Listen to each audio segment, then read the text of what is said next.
how does it differ from DNA? Okay, DNA, that's a very good question. DNA is just an abbreviation for a much longer name, deoxyribonucleic acid. That's what DNA stands for. Now, deoxy, see, that's a Latin root. If you trace its meaning, it means God. So deoxyribo. In the Semitic languages, ribo is the same as rabbi. Or in the Arabic, we say Rab. It means the master, the Lord. So here we have deoxyribo, God, Lord, and master, nucleic acid. Nucleic means at the center, and acid is like chemical fire. So deoxyribonucleic acid, DNA. What does it mean? God, Lord and master, the fire at the center of my being. So what does the Bible say about it? It says, in the beginning was the Word. And the Word was what? The Word was God. And the Word was with God. Then it says, after many days, the Word became flesh and dwelt among men. Well, see, that's DNA. So now, the DNA basically is the God molecule that actually is the blueprint for how to make a human being.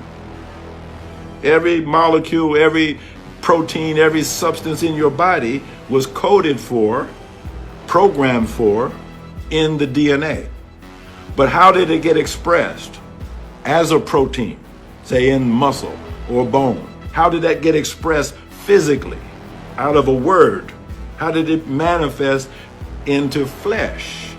That's the messenger RNA. See, the mRNA, the small case m stands for messenger. So it's almost theological. If DNA is the God molecule, well, how does God communicate with the world? He sends messengers, prophets, teachers, with a message. So in the cell of a body, okay, suppose some injury took place. So, suppose you cut your skin, like I got a little thing here. Okay, so a message went to the cell from the DNA. Oh, there was a protein that got destroyed in some cell. We need 300 of those units to replace what got destroyed. So the messenger RNA comes out with that message to code for that protein. And then the cell gets busy and makes 300 copies of that exact protein, fixes whatever the injury was. We call that healing. We take it for granted. But how did it happen? The DNA was in charge and gave a command to the messenger RNA to go make a protein. It's creation taking place at every minute, every second. Why? Because it's God that's at the very center of our being. So what does the enemy to God and the righteous want to do? Wants to send in an alien word, an alien messenger RNA. Not the word of God coming from the divine, but coming from the outside, literally coming from Bill Gates. So what kind of message does Bill Gates want to send into your cells? A 2 or 3 generational genocidalists, eugenicists. They all believed in eugenics, population reduction, but they didn't have the means to carry it out. And so now here's little Billy. He's got the means in his hands to actually carry out the depopulation agenda of his father and his grandfather. The first clinical trial that was done on that technology was called the COVID vaccine. We took not only a risk, but we knew that this technology was going to alter what it literally means to be human. That a genetic toxin has been put into the entire human genome. A genetic toxin that is capable of hiding and skipping generations. This is what has been done to us. If you go to the current U.S. government documents, you find that there are 64 registered toxins and pathogens that are currently in development, just like SARS coronavirus.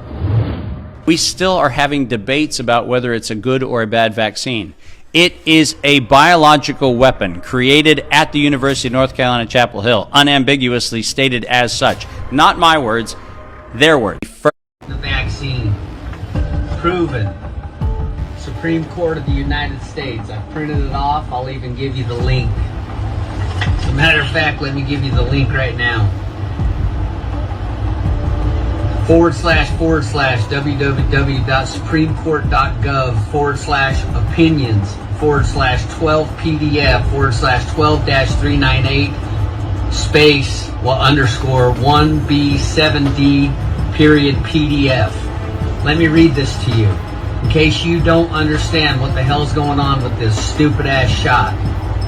In the U.S., the Supreme Court has ruled that vaccinated people worldwide are products, patented goods, according to U.S. law, no longer human.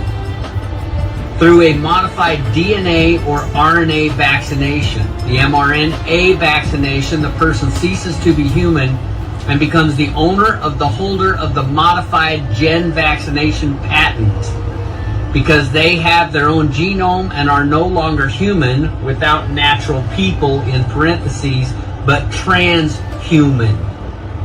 So a category that does not exist in human rights. Did you hear that? A category that does not exist in human rights. The quality of a natural person and all related rights are lost. No rights, freedoms, and liberties. No religious exemptions, nothing, because you've been turned into a person, not a man or a woman. You think I've been joking? I've been telling you guys to wake the hell up. You haven't been waking up. Now it's kicking you in your teeth. This is why I put on these seminars, so you can understand exactly what you need to do to forcefully take back your rights, freedoms, and liberties. Now listen to this.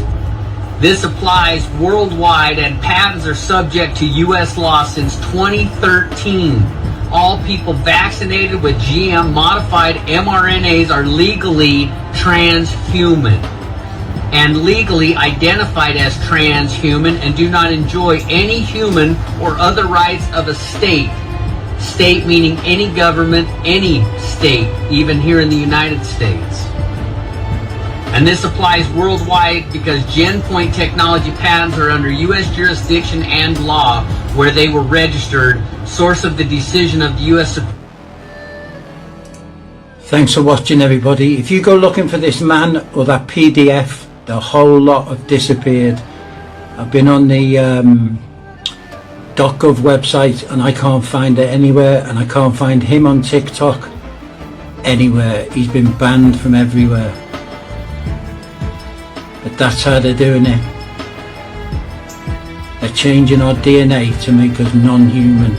And if you are not a human, you have no right to breathe air or drink our water from the planet.